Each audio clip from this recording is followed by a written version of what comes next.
You say to someone, why are you feeling this way? What's wrong with you today? And they say, I am this way because of that person, because of that circumstance. What they're really saying is, that person or circumstance is actually controlling my feelings and controlling my thoughts. Well, anything that's controlling my feelings and my thoughts, I'm victim to, right? So it makes sense then that when things are good, you feel good, and when things are bad, you feel bad, right? So when you start changing the way you think and feel, and it starts producing outcomes in your life, you're going to believe you're the creator of your life and less of the victim of your life. And the hardest part about all of this is just making the time to do it. If you're not even peaceful, there is nothing in your life that you can do in a worthwhile way. To be peaceful essentially means this, that you're not messing your mind. To be peaceful means that your system is at ease. You know how to conduct your mind, you know how to conduct your emotions, your body and your energies. You are peaceful. If you change the picture in your mind, you change the chemistry, you change the fate. So I'll give an example. If I have a picture of love in my mind, the brain releases complementary chemistry, dopamine, pleasure, oxytocin, bond with your loved one, growth hormone, which does exactly what it says. It enhances your growth, and that's why when people fall in love, the chemistry of the brain going into the blood, the culture medium, enhances vitality. People glow when they fall in love. People are healthy when they fall in love. That's not an accident. It's the chemistry of your culture medium. But now I say, but wait, what if I have a picture of fear? I go, oh, well, love chemistry doesn't come out when fear is in the picture. The brain releases stress hormones and factors that affect the immune system and growth of the system. And I go, oh my goodness. I say, why is it relevant? Changing my thought changes my chemistry. The chemistry adjusts my biology. So if I can control my thoughts, I can control the chemistry, and therefore I control the biology. So all possibilities already exist. You don't have to create the possibility. In fact, all you have to do is become aware that it exists. The moment you do that, you're changing the thought and you're producing a different frequency. Now, if the person is astute enough to feel the frequency of the thought in the quantum and not wait for the experience to happen, but the thought of abundance would produce the feeling of abundance. Tell guilt, shame, the past, I've changed my mind. I'm not living condemned.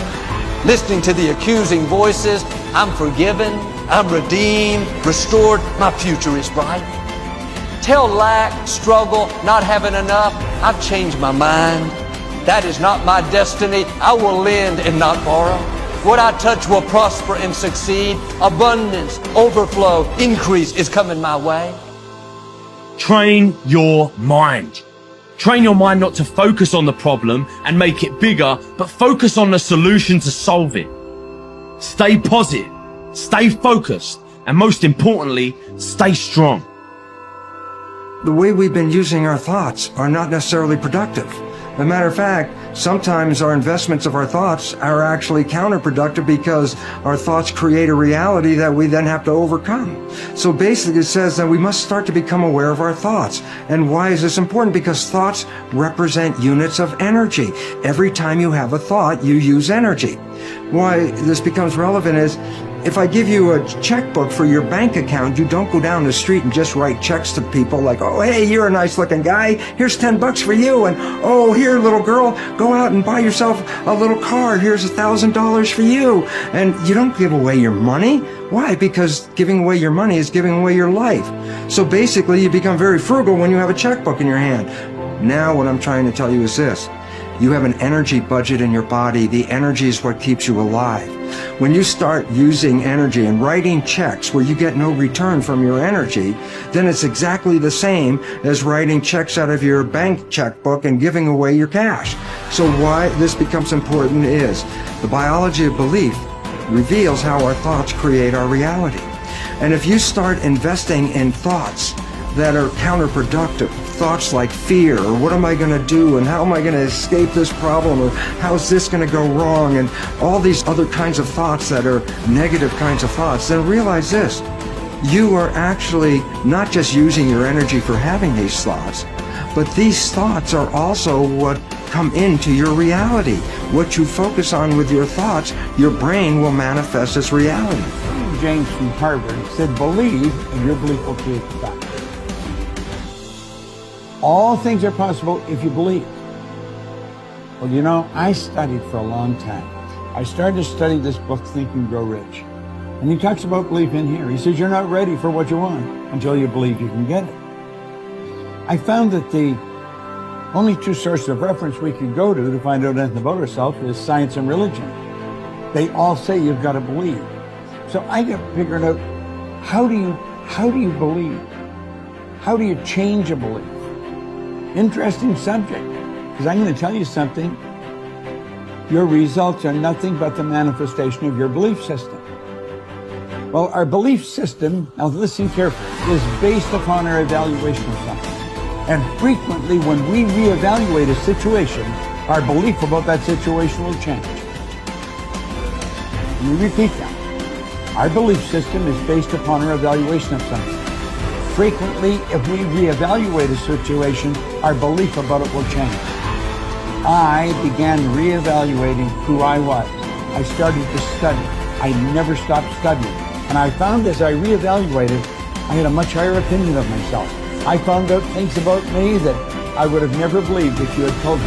The power that's locked up within us, the marvelous system we've got. Do you know the blood circulates through your veins every 33 seconds, through hundreds of miles of passageway? Bang, just like that, colors all the food in and all the garbage out. Stop and think of the central nervous system. It's the most complex electrical system in the world.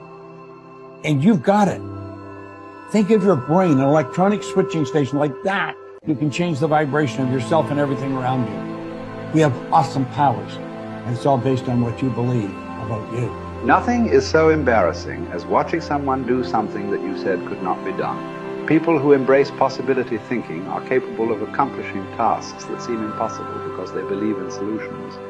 When you believe you can do something difficult and you succeed, many doors open for you. Big thinkers are specialists in creating positive, forward-looking, optimistic pictures in their own minds and in the minds of others. If you embrace possibility thinking, your dreams will go from molehill to mountain size, and because you believe in possibilities, you put yourself in position to achieve them. The winners in life think constantly in terms of I can, I will, and I am. Losers, on the other hand, concentrate their waking thoughts on what they should have done or what they don't do.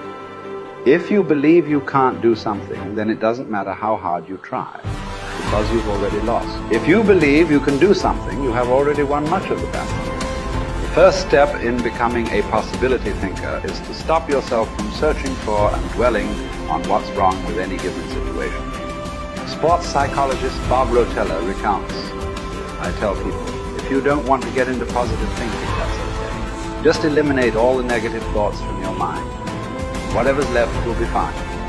If possibility thinking is new to you, you're going to have to give yourself a lot of coaching to eliminate some of the negative self-talk you may hear in your head. When you automatically start listing all the things that can go wrong or all the reasons something can't be done, stop yourself and say, don't go there. Then ask what's right about this. That will help to get you started. And if negativity is a really big problem for you and pessimistic things come out of your mouth before you've even thought them through, you may need to enlist the aid of a friend or family member to alert you every time you utter negative ideas. One of the best ways to cultivate a possibility mindset is to prompt yourself to dream one size bigger than you normally do. Let's face it, most people dream too small. They don't think big enough. Henry Curtis advises, make your plans as fantastic as you like, because 25 years from now they will seem mediocre.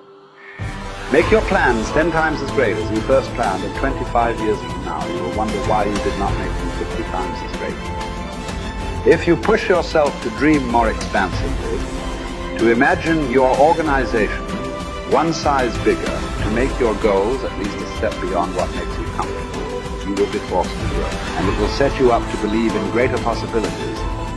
Most people want their lives to keep improving, yet they value peace and stability at the same time. People often forget that you can't improve and still stay the same. Growth means change. Change requires challenging the status quo. If you want greater possibilities, you can't settle for what you have now. When you become a possibility thinker, you will face many people who will want you to give up your dreams and embrace the status quo. Achievers refuse to accept the status quo.